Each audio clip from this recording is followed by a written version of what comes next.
We're going to talk about the evolutionary mind this morning. It's the topic of our book that's just coming out at the moment. And it prepares the way for thinking about the change in consciousness at the millennium. Obviously, what happens at the millennium is something to do with our minds. It's not as if the laws of nature are all going to change at the year 2000. It's a mental event, a social event, a cultural event. And we're going to start this morning by talking about the evolutionary context for it. Our book, called The Evolutionary Mind, comes at a time when there's a tremendous amount of interest in evolutionary psychology. Psychologists in the last 5 to 10 years have discovered Darwin, and I keep meeting psychologists who speak to me with that sort of enthusiasm and bright-eyed quality of the new convert.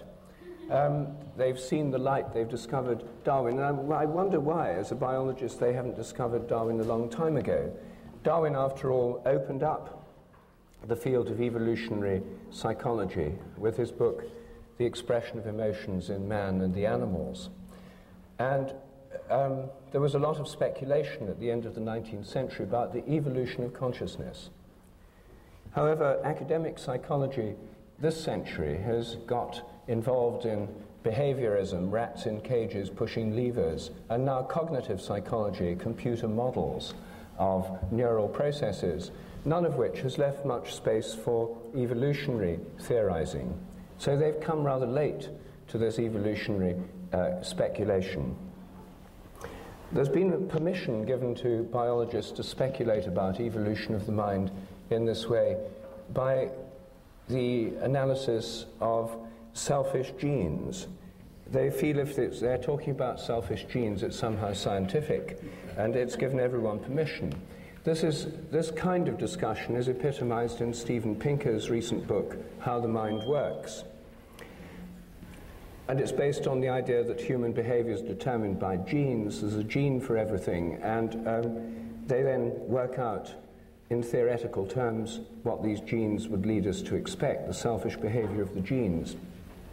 Unfortunately, their conclusions are not terribly surprising or deep. And at the end of a lecture he gave recently in London, which was met with considerable skepticism, somebody said, well, now just give us the most important clear idea you've been able to deduce from your selfish gene theory. And he said that after lengthy calculations, they'd found that because females have only 1 or 2 eggs at a time, which are a rare and precious resource that needs conserving, whereas males produce millions of sperm, they deduced, after a lot of working out, that women would tend to seek high-status males and want to stay with them, whereas men would tend to be promiscuous to spread selfish genes more freely. And there was an air of disappointment in the lecture hall. And somebody was heard to say, is that all? Anyway, the fact that this rather closed world of selfish gene speculation is going on has given other people within the scientific world permission to think more widely about evolution. Most evolutionary theories are purely speculative, since we don't really know what happened in the past. Many of them are just so stories, rather like Kipling's accounts of how the leopard got its spots and so on. But there have been, in this modern explosion of speculation about our evolutionary past, there are several rather interesting ideas that have come up, and I just wanted to bring up 2 or 3 of these this morning, because although there's no shortage of speculations about what happened in the human past in the books of Terence McKenna, there are several new ideas which might amplify these ideas about conscious evolution. The first ideas that I want to talk about are put forward in a book by Stephen Mithen, M-I-T-H-E-N, called The Prehistory of the Mind. He's a British archaeologist, but in this book he's brought together a wealth of evidence from the fossil record, from archaeology, from the study of primate behavior, and from the study of child psychology, to put together a very interesting discussion of what happened to human minds during the 3.5 million years of human evolution before recorded history began. The first upright walking hominids are now believed to have emerged in Africa over 3.5 million years ago, Australopithecus. These were upright walking, tool-using, they used simple stone tools, precursors of ourselves. Human history, 3.5 million years of it, went on before we have the records from the great civilizations. The domestication of animals, the agricultural revolution, occurred 10,000 years ago. The first civilizations about 5,000 years ago, maybe 7,000 years ago. Industrialization 200 or 300 years ago. But for the vast majority of human history, people were living in quite different way. And it seems to me a very reasonable supposition that a great deal of our psychology, a great deal of the working of our minds has been shaped by this enormously long period about which we know so little. What Mythen points out is that these, although we don't know what they thought about and how they worked, for these early human beings, these early hominids, must have had several different kinds of intelligence. They must have had a social intelligence. They were social beings. They lived in social groups. And we know from studies of chimpanzees and other social primates that there are very subtle interactions within the group. There are dominance interactions, there are cooperative interactions. And to get it right requires a kind of intelligence about how other members of the group are going to react, what's appropriate behavior, and so on. All social animals must involve some kind of social intelligence. And we can reasonably assume that our ancestors, our hominid ancestors, had a social intelligence to enable them to live together and work together in social groups. They had a technical intelligence that enabled them to make stone tools and maybe other technical devices or technical things, maybe fibers and string, which haven't left traces in the archaeological record. They must have had a natural historical intelligence, because if you're living as a hunter-gatherer, as they did, then unless you know what to hunt and how to hunt it, what the habits of the animals are that you're hunting, unless you know what to gather, where to gather it, what things are good to eat, what things are good as herbs, you don't get very far. And this requires an enormously detailed knowledge of natural history. It's not just human beings, chimpanzees have to have this, and many other creatures. So this must have been part of their mental makeup. And then at some stage they began to talk, and they must have had a linguistic intelligence. We don't know when language began. Some people put it 50,000 years ago, some people put it much longer ago, but that really nobody knows. Language leaves no fossil traces. But something very strange happened. About 100,000 years ago, our ancestors achieved brain sizes roughly the same as ours today. So for 100,000 years, human beings have had brains of the current capacity. Yet, for 100,000 years, they were not writing programs and building computers and thinking up Einstein's equations and so on. Something else was going on with those brains, and we haven't a clue what it was. The brain size, the development of current brain size, is not the reason that there's been this explosion of technical innovation recently. Brain size hasn't changed much for 100,000 years. And it wasn't until about 50,000 years ago that there was the beginnings of art, paintings in caves and that kind of thing. What happened? Why did art and civilization only begin tens of thousands of years after the brain had reached its present capacity? And what enabled these different kinds of intelligence to give rise to the agricultural revolution, modern humanity, and so on? Well, the hypothesis that Mythen puts forward is that about 50,000 years ago, some crucial transition occurred whereby these previously separate intelligences somehow came together, cross-fertilized each other, and produced the beginnings of characteristically human mentality. The connection of social and technical intelligence meant that people started using technical skills for making things like jewelry, ornaments, grave goods. The mixing of technical and natural historical intelligence led to a great improvement in hunting technologies, in weapons, in axe heads and spearheads and arrowheads and so on. The merging of social and natural historical intelligence led to a whole kind of mythic understanding of the animal and the natural world, which we find in all cultures around the world today. And with combining these with linguistic intelligence, there was a whole burst of human development, of mental development. He compares this to a cathedral. A Romanesque and Norman cathedral has side chapels almost sealed off from each other with no interaction, whereas the great Gothic cathedrals sort of open up and all these different things can mix together. Somehow he thinks this transition 50,000 years ago was associated with the origin of religion and seems to have been based on a sense of human connection, not just with the earth, but with the heavens. When I asked Mythen how he understood this to have happened, especially given his chosen metaphor of the cathedral, I said, do you think there really was a breakthrough from some extraterrestrial intelligence into the human realm at that stage, since all your evidence points to it? And he said, of course not, that's impossible. And so I said, how do you know it's impossible? Since everybody all around the world, according to your own evidence, seems to have undergone this transition, it seems to have shaped human mentality as we know it. He said, oh yes, he said, well, the very fact everyone believes it shows that this is an incredibly persistent illusion.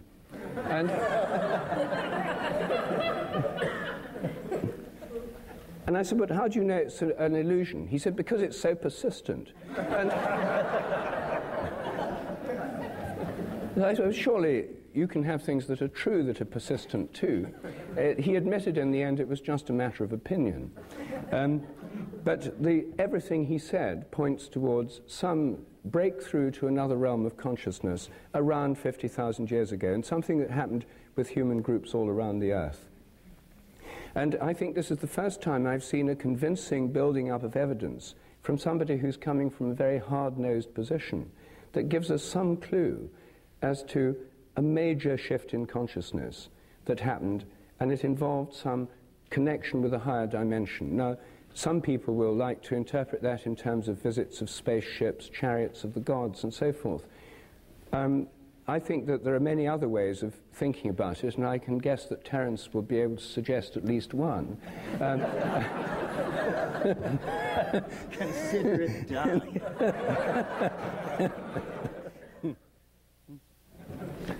But before we get, there's one other speculation about the past I want to mention, which I found particularly interesting out of this year's crop of books on the subject, which is Barbara Ehrenreich's book, Blood Rights.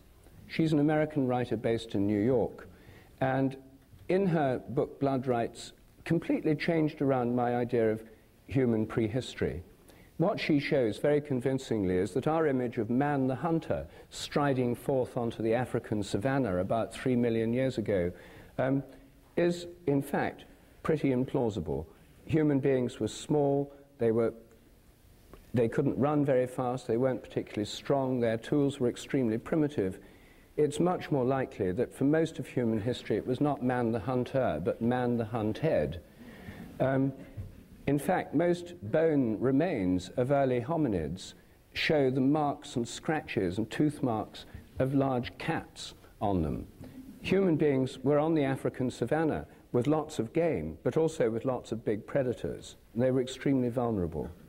And a great deal of human mentality, she argues, was shaped by millions of years of being preyed on by large predators. It wasn't until about 50,000 years ago that there was an improvement in hunting technologies all around the world, whereby human beings could indeed become fairly effective hunters. But for most of the 3.5 million years of hominid history, it was man the hunted.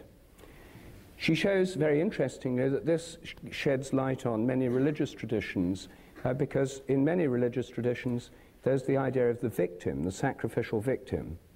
If you're a herd of wildebeest or baboons in a group out in the desert, and a predator approaches, the predators usually attack isolated members of the group, the old, the young, or sometimes the young males who are defending the group on the periphery. Those are the ones that get killed first.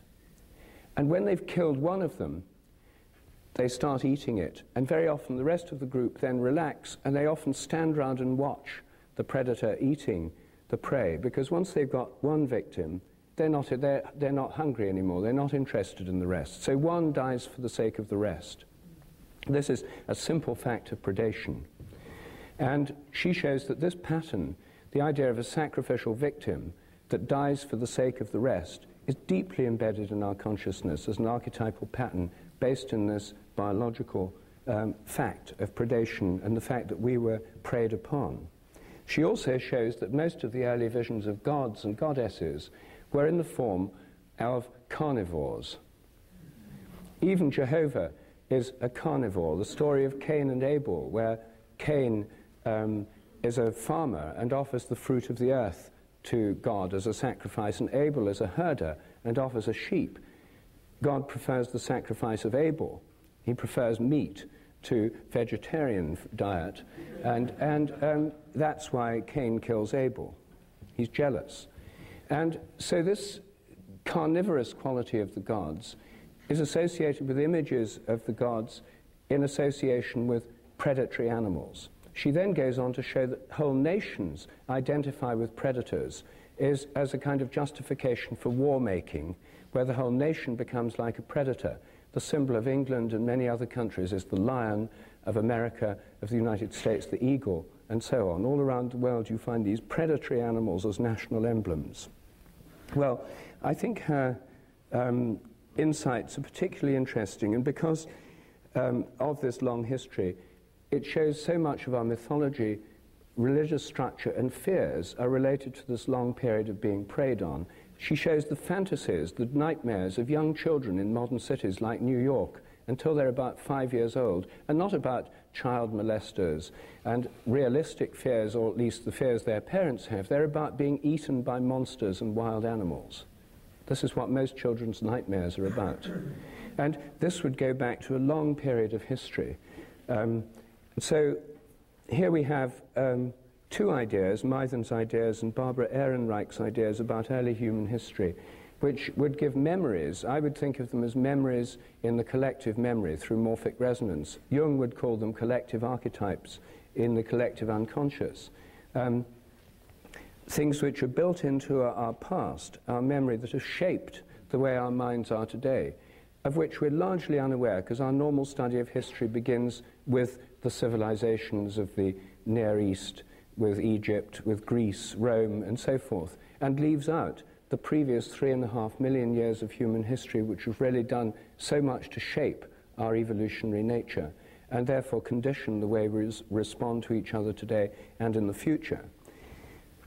I think that our evolutionary history is rooted in the past, but I've been reading on my journey here this novel, On the Edge, just published in England last week by Edward St. Aubyn. It's set in California. The crucial scenes occur in Esalen. And here's a conversation going on in the hot tubs on page 130. According to Terence McKenna, said Flavia, who happens to be a genius instead of an arrogant British jerk,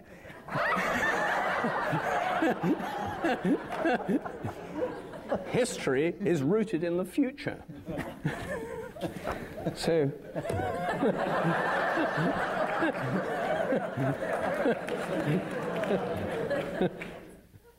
can I jump in? Well, first of all, let's just assume that I've responded to this with the usual rap about diet, mushrooms, so forth and so on, that if you know anything about my work, you have heard ad nauseum, ad infinitum. So just go past that and say, and remind you, Rupert and I have not really had a good conversation for 20 months, but I guess, arranging ourselves according to the demands of the morphogenetic field, we're sort of thinking along the same creodes, because in my trying to understand at greater levels this moment of transition 50,000 years ago, or this moment of breakthrough, what exactly were the elements and how did it happen? I've sort of come very close to this area that Rupert's indicating this morning, because I can't help but notice that a successful predator must think like prey, that there is this peculiar intellectual symbiosis that goes on between the predator and the prey. And hunting cats, top carnivores, I think, internalize the behaviors of their prey. Well, at the very dawn of the emergence, of the evolutionary emergence of mind, the central human figure in that equation is the shaman. And the shaman at the high Paleolithic stage is essentially a kind of sanctioned psychotic. In other words, able to move into states of mind so extreme that their immediate social efficacy is arguable. And to condense that into common English, what I mean is the shaman is a person, a designated member of the social group, who can mentally change into an animal, who can become so animal-like that other members of the social group are appalled and draw back. And so in a weird way, at this fractal boundary where human consciousness emerges, the first human consciousness was not human at all. It was a human ability to model effectively the thinking processes of other predators. With mathematical models. With mathematical models and precision, yes. And so, yes, what we're talking about when we're talking about hunting is we're talking about strategic thinking. And strategic thinking always involves bifurcating trees of choice. If we go to the water hole at dawn, perhaps we can make a kill. If we take food and leave the women and children and go in this direction several days, perhaps we will make a kill. Perhaps not. Perhaps by abandoning the women and the children, we will undercut our gene pool and return to catastrophe. Strategic thinking. What strategic thinking requires is the ability to contemplate possibilities not immediately present. In other words, there's a kind of time-binding function here. So I'm really not so much posing a question to Rupert as adumbrating what he said. I think this is where it all comes together in this very complicated relationship between fear, expectation, strategizing, and the imagination. The two areas where I'm sure we spent a great deal of time studying these bifurcating trees of possibility were in the food gathering and hunting domain, and then in the sexual domain, which today we call erotic fantasy. But in the high Paleolithic, erotic fantasy was rather closely welded to where your genes went and how your biological propagation processes proceeded. So the key, whether you believe it was through the stimulation of psilocybin or through the aping of the behavior of other top predators that we aspired to compete with, whatever the causal mechanism, the domain in which the change was born and in which we will live until we leave the body behind us is the domain of the imagination. I mean, this is what we created that is uniquely human and that has defined us ever since. And as this discussion today proceeds to look more into the future, I think we will see that as the imagination has been our past and the cradle of our humanness, so it also is the domain in which our trans-human metamorphosis will occur. Something like that. Hey, as far as I can see, this is dancing around an intellectual black hole or something.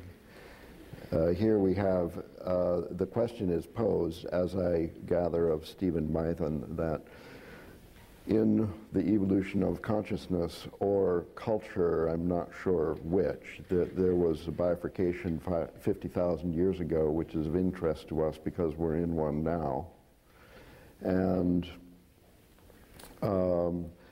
And the question is, what was it caused by? And then Rupert proposed that you would, of course, answer the psilocybin mushroom on the plains of Africa. And but you didn't mention strategically. But why this need not only was a constant throughout the 3.5 million years evolution of hominids, but also in pongids, apes, and swarming bees, schooling fish, and so on. This is more or less no news here. What was it then that happened 50,000 years ago, if anything happened? So I know that this will not be a favorite hypothesis in this audience, but it's one that has to be counted. You asked for, are there any other, what did he suggest actually, Stephen Mython? He doesn't give a very clear explanation as to why this might have happened. Well, he's a youngish man, I suppose. Yes.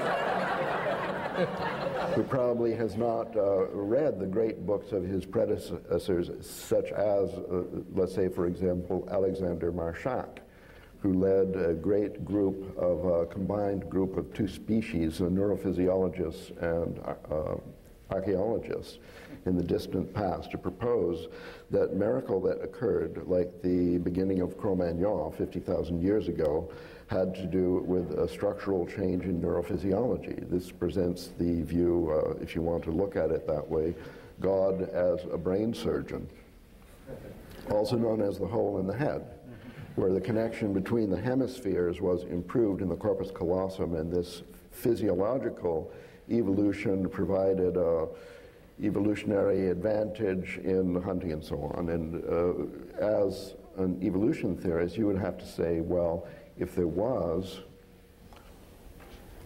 divine brain surgery, then it could have been in response to a leading element in the evolution of some morphogenetic field.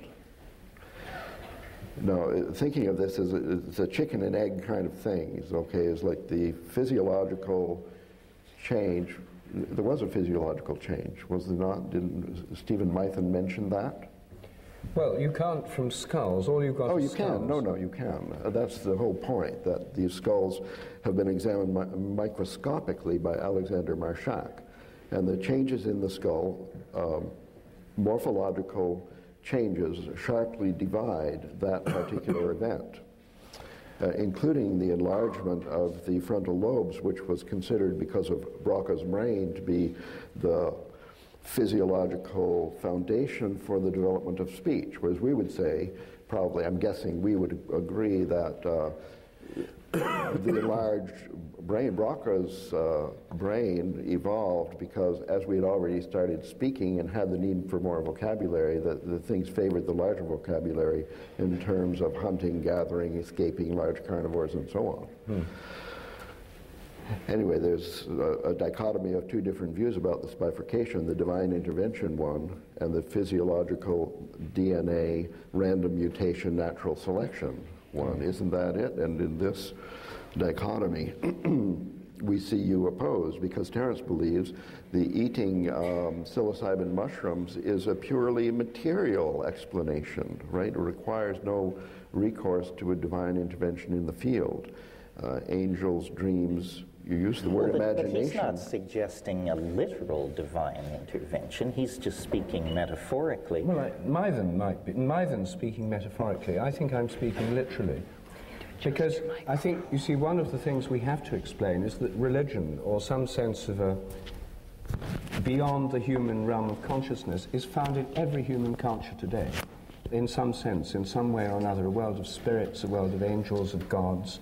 That to explain the universal distribution of this as part of traditional human thinking requires at some stage in the past there have been an awareness of this other realm of consciousness.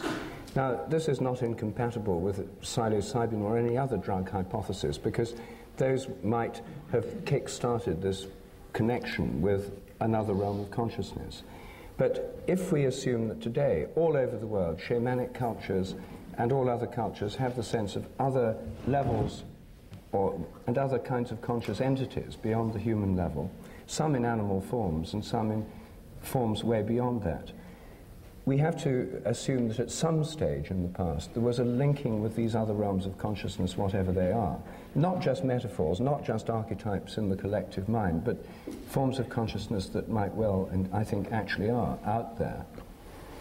Well, in trying to think conservatively about the possibility of a non-human local intelligence, it seems to me that in a way nature herself presents as an intelligence, that the understanding of nature is the understanding of complex integrated systems of such complexity that to deny them consciousness is just a reluctance of the reductionist mind, that for anyone not burdened by that prejudice, it's self-evident that nature is alive, cognizant, responding.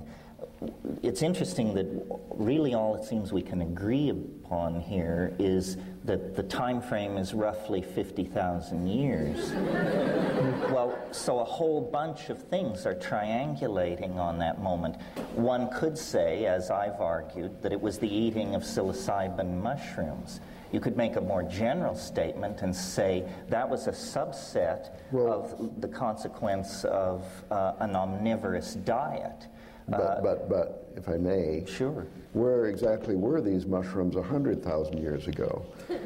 Well, the way I think about it is there was an incremental involvement that had punctuated breakthroughs in it. In other words, the slow meeting of mind, mushroom, social complexity, acoustical abilities linked to neurophysiological states didn't just smoothly proceed. It all came together, but then at a certain point it gelled.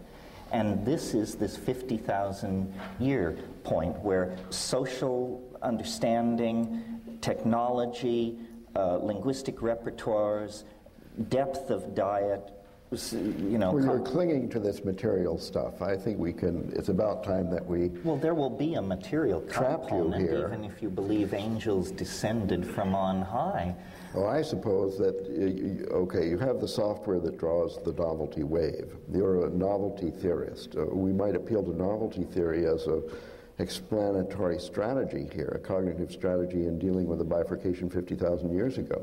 If you run the program back for 100,000 years, do you or do you not find a kink there in the novelty wave in 50,000 BC? I mean, no, it's not based on data, only extrapolation, but is there or isn't there? Well, I think there were a series of breakthroughs. For instance, 120,000 years ago, the modern Homo sapiens sapien form appeared. In other words, no. In short, no, there's no... Both and, I think. The invention of writing 9,000 years ago was an enormous breakthrough. But all of these things proceed out of the further integration, complexification of the nervous system in connection with the function of the imagination. Believe this, that you're presenting yourself as a conventional materialist evolutionary theorist. The galactarians who built the mushroom intended...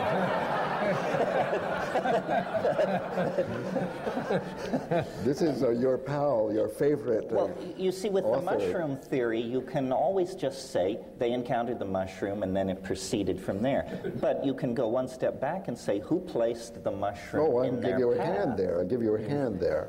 And that was the preceding civilization of Lemurians who... What's wrong with Lemurians?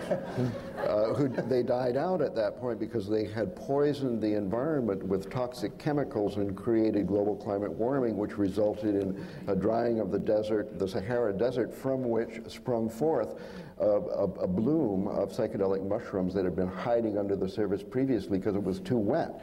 That's why. The loud hum I hear is William of Ockham spinning in his grave. I see. You think that DNA and the expression of genes is a simpler explanation than a divine intervention at the level of the novelty wave. I think that the DNA is divine. Ah. But William didn't like it. Escape from his trap. Rup, what you as a middleman should...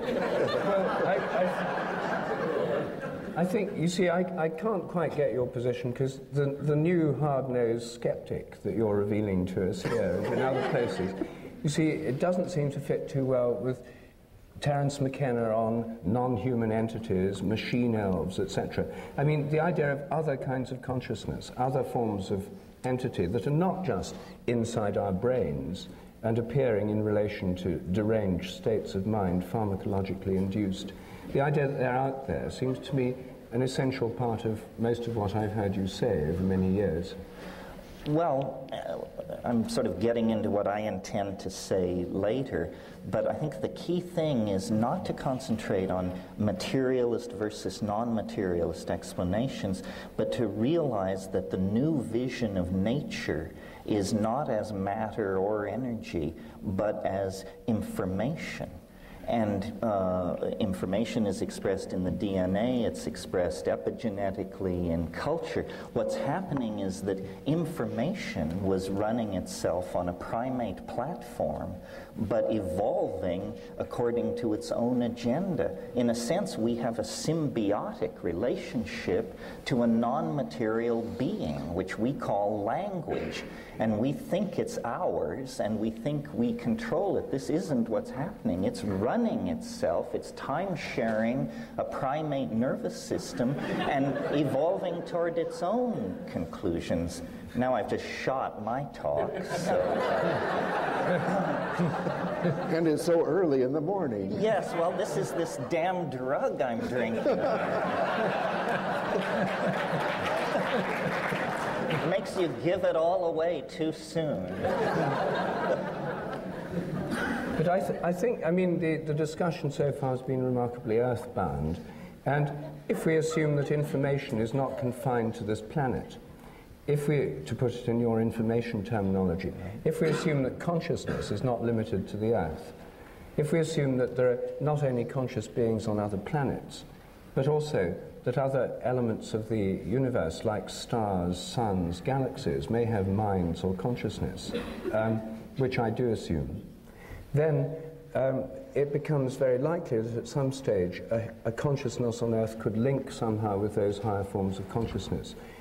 Who knows how? Maybe by something like interplanetary telepathy, something of that kind. So if there's some link of human consciousness with other forms of consciousness in the universe, then when that contact was established, there would be a big transition, that it could have been propelled or kicked off by drugs, it could have be kicked off by some mutation that led to more nervous interconnections. But when it happens, this connection with other forms of consciousness would transform human nature.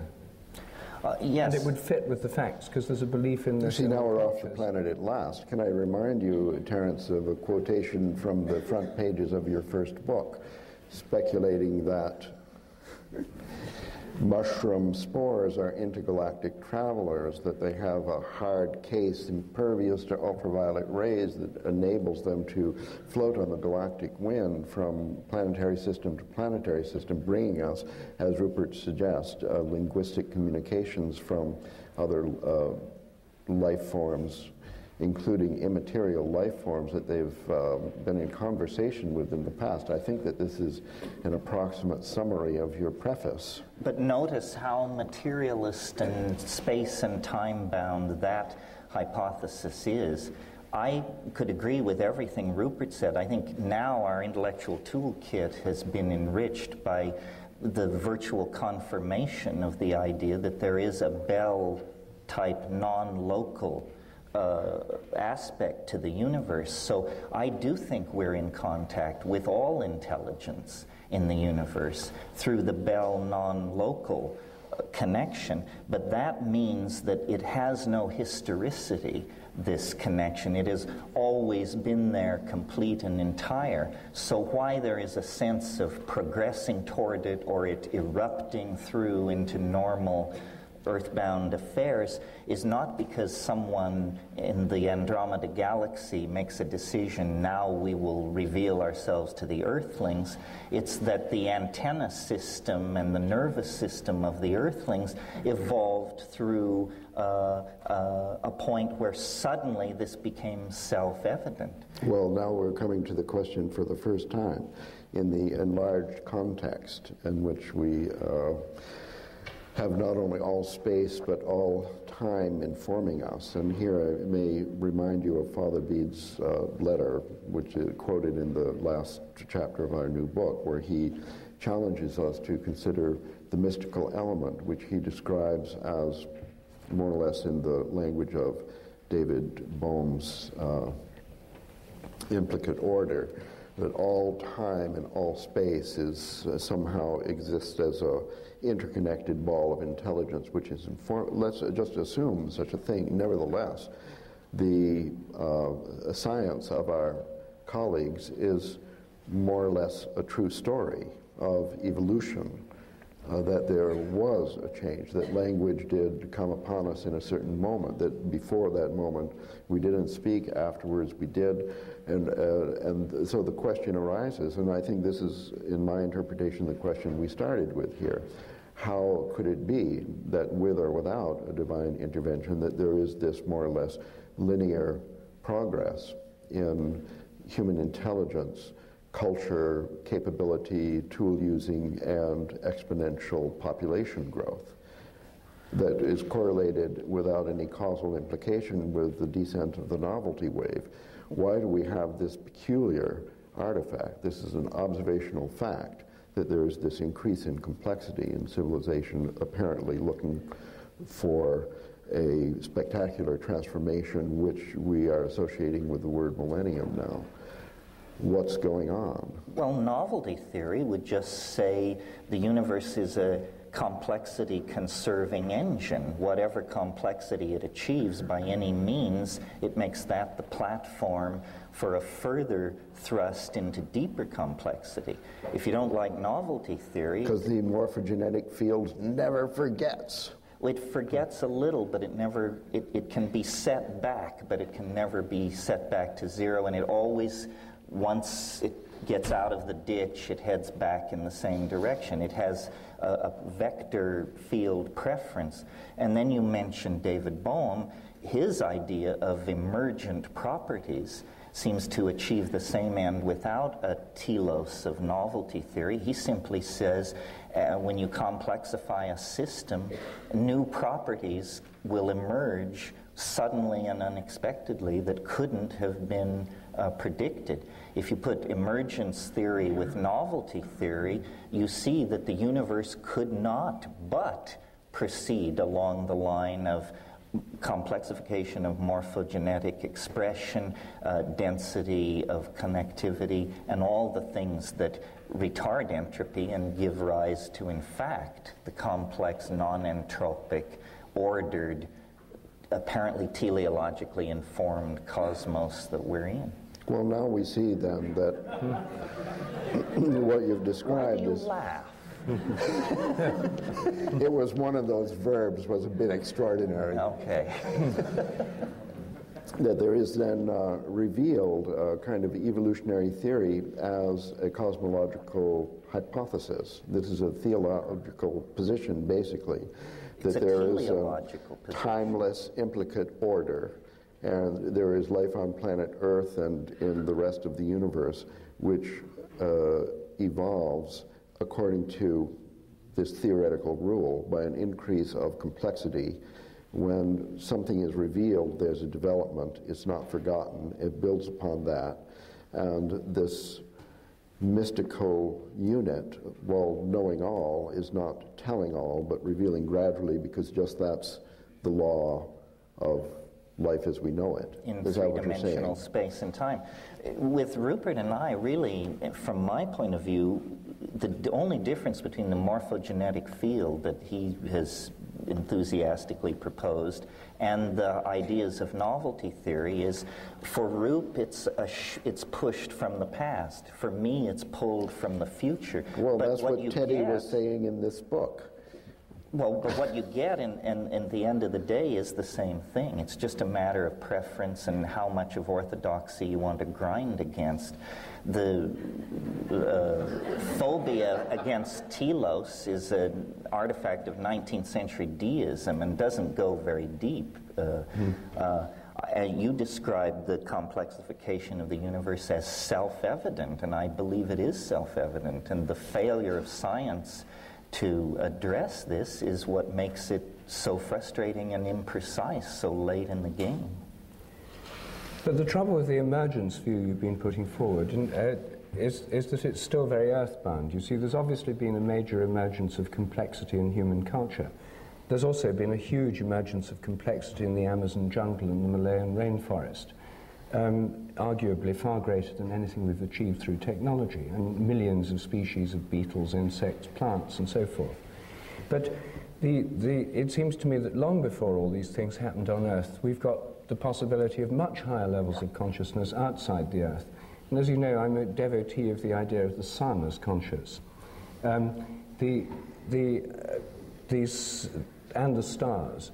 If you take the materialist view that consciousness interfaces with the brain through complex electromagnetic patterns of activity, then those on the sun, which we're learning more and more about every day, have unbelievably complex, chaotic patterns, resonant patterns of acoustic waves going through the sun, polar reversals every 11 years, resonant patterns of electromagnetic waves. My thinking about this was much influenced by a science fiction novel by Fred Hoyle, published in the 50s, called The Black Cloud, where Fred Hoyle shows that to imagine intelligence necessarily grounded either in copper wires and computers or in nerve cells and brains is a limitation of this. So you could have an intelligent system working through a plasma, an electrically charged cloud, and indeed, I think, through something like the sun. So if the sun is in fact conscious, if stars have a kind of consciousness, then of course it raises questions, well, what do they think about? What do they do with this consciousness? But it's very likely that the kind of consciousness they have would be at a vastly higher level than our own. So when we're talking about the emergence of higher consciousness in human beings, it's not as if for the first time in the universe some higher level of consciousness emerges. It could be that for the first time in the history of this solar system, our minds somehow contact the sort of intelligence, much greater intelligence that exists out there. And because I think it's possible to think of the stars and the sun as conscious, and then galaxies as conscious, you don't need to go straight beyond the universe to the divine mind. There's plenty of lower level minds than the divine mind that could be out there. And of course, traditional views of spirits and angels tell us that there are many, many, many innumerable levels of intelligence beyond our own within the galaxy, many associated with the stars. So we don't necessarily have to have the idea it's all happened and emerged on Earth through a complexification. We can have the thing, we reach a point where there's like a spark passes between a terrestrial consciousness, a human one, with more interconnected halves of the brain, people in the first throes of mind-boggling mushroom trip, etc. But somehow, whatever happens, there's this, like a spark, a connection established. And it seems to me that this hypothesis has the great advantage of actually accounting for what's believed all around the world, namely that there is some connection between human intelligence and that of the sky. Because in terms of imagination, you see, predators and we human beings were both predators and prey, but so are lots of other animals, and presumably any hunting animal has to have the imagination and the ability to identify with the prey. In fact, René Thom, years ago, produced a mathematical model of predator and prey, where there has to be a kind of internalization of the prey in the predator's mind in order to get the right strategy. This is not specifically human, and it's not enough as a basis of the imagination. I think this connection with realms beyond the human would give such an enlarged scope for imagination that to take literally what so many people around the world say in their myths seems to me the simplest hypothesis. Well, I'm more friendly to this idea of non-biologically based forms of consciousness than I was the last time we talked, because of this fact I mentioned, that I now think wherever there is a sufficiently complex informational environment, the functions of life, self-replication, etc., mutation, adaptation, can go on.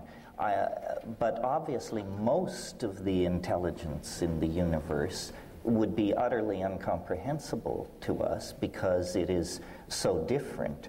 So we're transducing virtually the entire hologram of possible intelligence in the universe, but the reason our fantasies of angels and aliens give us hominids with binocular vision who use acoustical speech, in other words, creatures very similar to ourselves, is because we only can recognize what is familiar in this universal information field. So we sail right past the star mind, the galaxy mind, to communicate with a race of winged hominids around Zenebel-Ganubi Prime, simply because they are enough like us that we can grok our possibility of a relationship.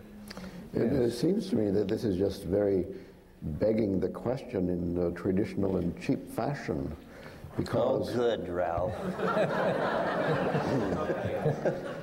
I mean, I'm all in favor of celestial intelligence, and in fact, I could even entertain a conversation with a Pleiadian. I don't mind. But the question, I mean, we started with the problem of evolution. The evolutionary mind is, in fact, the title of our book, and the question of the evolution, the progress, or even the origin of all these things is our ultimate question.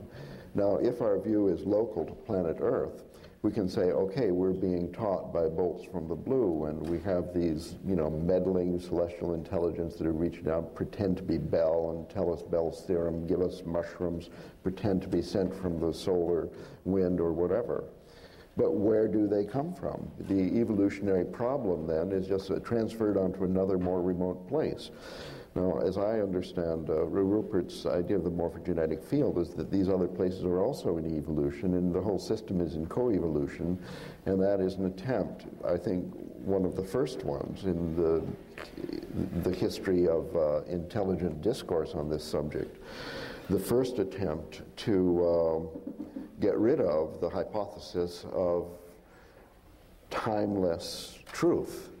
But if you get rid of that hypothesis, you have a whole bunch of weird problems, such as then you have to talk about the speed of propagation of novelty or morphogenetic fields, and then you're slammed to the wall because you have to either come up with a number which you fit into a mathematical architecture, or you say that it's instantaneous, which returns you to this holistic, more metaphysical thing. If you don't believe that it's coming from the Bell space, then you have a whole bunch of these kinds of problems, which I think intuitively make it too complicated. Let it be instantaneous. I mean, I think the whole question of time is, in fact, behind this problem, that we have this idea about time, and then we're trying to talk about a timeless. So one way to eliminate this cognitive dissonance is to say, okay, there is no timeless, it's all in co-evolution, and we're a little bit behind the evolution of the Pleiadians, and then, well, where does that come from? We're stuck with the problem. So I think, you're talking of the attractor at the end of time is more or less the beyond time is the intelligence that informs, that nourishes the accumulation of complexity as we go along, apparently in time. Well, I think the attractor is complete in and of itself in another dimension. The process of history and biological evolution is the growing complex enough to grow toward the thing and understand it. So is our process of growth then nourished or not nourished by some flow of something that comes from this attractor at the end of time in another dimension? It contributes the trajectory of our approach. It defines the domain in which we are moving toward it. We couldn't even talk this without chaos theory. No, right? Chaos theory stands behind this very powerfully. Well, I don't know, Ralph, people have been talking about this for a long time before chaos theory came along. But in such a muddled fashion. Compared with the sublime clarity of our present conclusion. Precisely. So I don't quite see why chaos theory is an essential ingredient. Forget chaos theory. I'm interested in the possibility that in your deepest musings on this problem, you have rather avoided Father Bede's challenge to grapple with infinity, and that in the idea of the co-evolution of morphogenetic fields begs the question of the existence of a timeless or eternal truth, pattern, guidance, or something, which is, well, but are you? I don't know. I mean, Father Bede used the word mystical, but of course he was a priest. I don't think he meant the essentially incomprehensible. In other words, I don't think we're going to get to a place where we then say, from here on it is mystery and rational apprehension fails. My notion of the mystical is simply that which remains to be understood, and there will always be a residuum of mystery in principle, but in principle it is not mysterious. Let me... No, I think, I don't agree with that, I must say. I thought you might not. No. Well, we'd soon be out of business if we're talking at the edge of the unthinkable, if we actually, everything suddenly becomes thinkable. Even in principle? I think that, given the nature of a human mind, evolved to deal with large predators, hunting on African plains, gathering herbs, etc., dealing with social problems, human relationships, etc. The idea that this evolution has equipped us with minds and language and cognitive abilities that enable us to comprehend the entire universe, where it's come from, where it's going, what minds and mind may lie beyond what we see. The idea that this very small part of the evolutionary system, with all the limitations inherent in it, could comprehend the whole, seems to me a rather improbable supposition. And I think that the point about mysticism, or what the Greek church calls apophatic, the apophatic, that is that the ultimate, in the end, does lie beyond what we can think. Our thinking can only take us so far. And this isn't just because we haven't got enough professors of mathematics yet, and it's only a matter of bigger computers and so forth, that there are grave limits on how far a very limited and evolutionary bound conceptual apparatus can take us. We'd never be able to embrace, as you yourself pointed out, the kind of mentality of the sun or a galaxy, because its concerns are so much greater and more remote than our own, let alone the universe as a whole. But in principle, some other form of organization could. In other words, these things are not sealed from understanding in principle. They are simply difficult for primate-based minds running limited software at low hertz rate to accommodate. But yes, but I mean, presumably the solar mind, if there is one, could have a pretty good intuitive understanding of the minds of other suns. I mean, if the sun has a mind, part of its activity, I think, would be concerned with the solar system. It would be like the brain of the solar system. But part of its activity would be concerned with its peer group, namely other stars. And then part of their activity would be related to the mind or purpose or telos of the entire galaxy. And those kinds of concerns, you know, the kind of relationship problems that our sun may be having with other suns, or double star systems like that of Sirius, the kind of relationship problems. Those are rather beyond the scope of human psychotherapy, or indeed human thought. There may be so many things going on, as indeed there are at levels we don't really understand very well the world of the goldfish or the ant. So there are certain limitations which I don't think are just a temporary limitation on what we can conceive or imagine. Well then, until we run out of energy to conceive and imagine, are we conceiving of the solar mind, if it exists, as evolving or fixed? No, it must evolve. It must evolve perhaps on a different time scale, which is the time scale of relationship in their own community, yeah. Which is the 15 billion year time frame since the Big Bang. Is that what you're thinking, that we're coming to the crux of it here? I think the evolution of the solar mind would be related to what happens here, because we're part of the solar system. And I would assume that because all planets and everything that's happening within the solar system feeds back and influences the solar mind, that it would somehow, it's not just the mind of the sun, it's the mind of the solar system. But it's evolving since the birth of the Milky Way and that's right. And what's of going on here is part of its evolution. We're within it and contributing to it. So the morphogenetic field then of the all and everything had a birth moment with the Big Bang. Is that what you're thinking, or? Well, I'm assuming that if we take the Big Bang theory to be, if we assume there was a Big Bang, I know you're very skeptical about the Big Bang, it's only a story, it's a myth. But if we take this creation myth of modern science, then that must be the birth of the field of the whole system. Yes. And modern physics in the unified field theory, superstring theory, tries to explain how you start with a unified 10-dimensional field that then evolves the other fields of nature within it. Well, so that's standard physics. I mean, that's not part of my particular view of things. No, but the consciousness of this all and everything, I mean, the solar minds contribute to the consciousness of the Milky Way, which is one galaxy, which then has the psychotherapist in its relationship with the nearby galaxy. Yes, in the galactic cluster. And actually there's a synchrony of thought due to the fact that Bell's theorem connects them from the Big Bang and so on. But isn't all you're saying is that the universe is a modular hierarchy from atom through cells, societies? I'm challenging you to answer where the morphogenesis comes from that leads to a complexity and things like the birth of life, if it's simply the co-evolution of a physical system since the Big Bang. Novelty theory has answered this question. It comes from the satisfaction future. Of your mind and all smaller. Well, at least to the satisfaction of someone.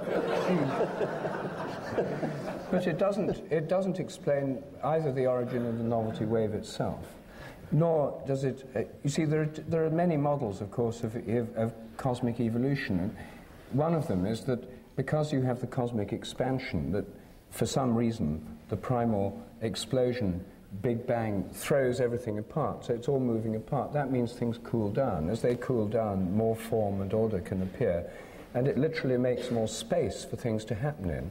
That the arrow of time, the arrow of evolutionary time, and the driving engine of evolution is the cosmic expansion, which means nothing can ever be stable, can ever stay the same, because the whole cosmos is unstable. It's always expanding and cooling. And given that, through all sorts of phase transitions, as you cool a plasma down, as atoms appear, and then as gases condense to liquids and liquids to solids, the cooling process involves the appearance of more order, more form. When there was less before, there was very little, the moment of the Big Bang. So the cooling and expansion more or less force the appearance of more structure, pattern, order.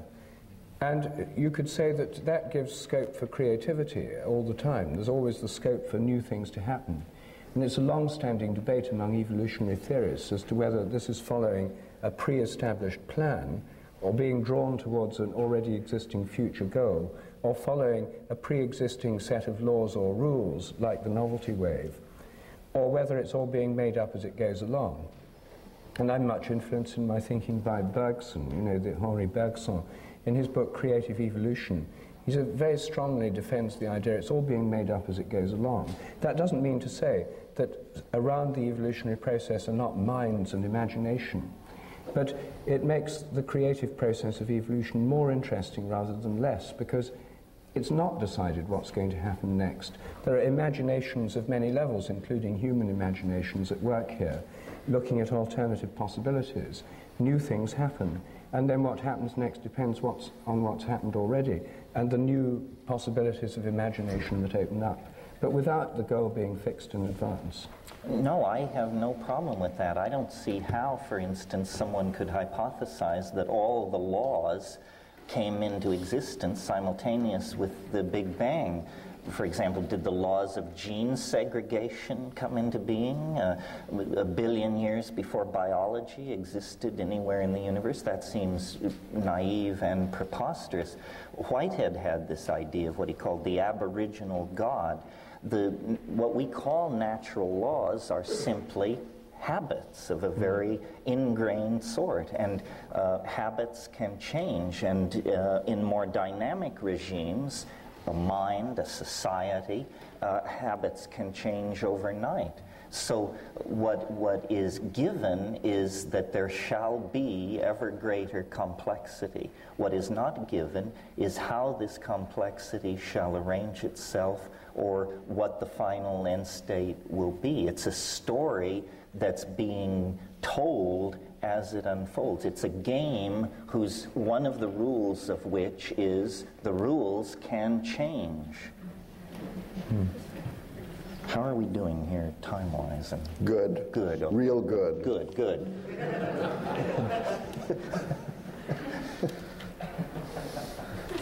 Well, we're getting nowhere. In other words, this is the problem. There's the watch in the desert. It's ticking by itself, or God put it there, we don't know. The question posed at the beginning, we actually haven't progressed at all in settling, although it looks like there's a kind of convergence in that. Is this right? Everybody's sort of given way. No, I have the feeling we've actually made some progress. But I always have that feeling. Well, the attractor at the end of time, then, as I gather, is only has in it simple rules of a board game that says the complexity is going to increase, and how it's evolving, and things like DNA rules and stuff, we can make up as we please as we go along. Whatever natural selection approves of will then come to pass. Complexity will increase, that's the only rule. And so, in fact, you agree that time is slowing down. Well, time is slowing down as the events potentially contained within any given moment exponentially expand. In other words, we're sort of in a situation of a spaceship falling into a black hole. From the point of view of a distant observer, the spaceship falls into the black hole, there's a flash of hard radiation, and the story is over. From the point of view of the people on the spaceship, the relativistic stretching of the timeline means you fall forever, and you never reach the conclusion. So, in fact, the consummation of the universe may be only 14 years away, but there may be enough time between now and then to reiterate the life of this universe a trillion to the trillionth times. Time is not a tyranny. It's a relativistic medium subject to all kinds of plasticity. There are many ways out of any assumed corner we paint ourselves into.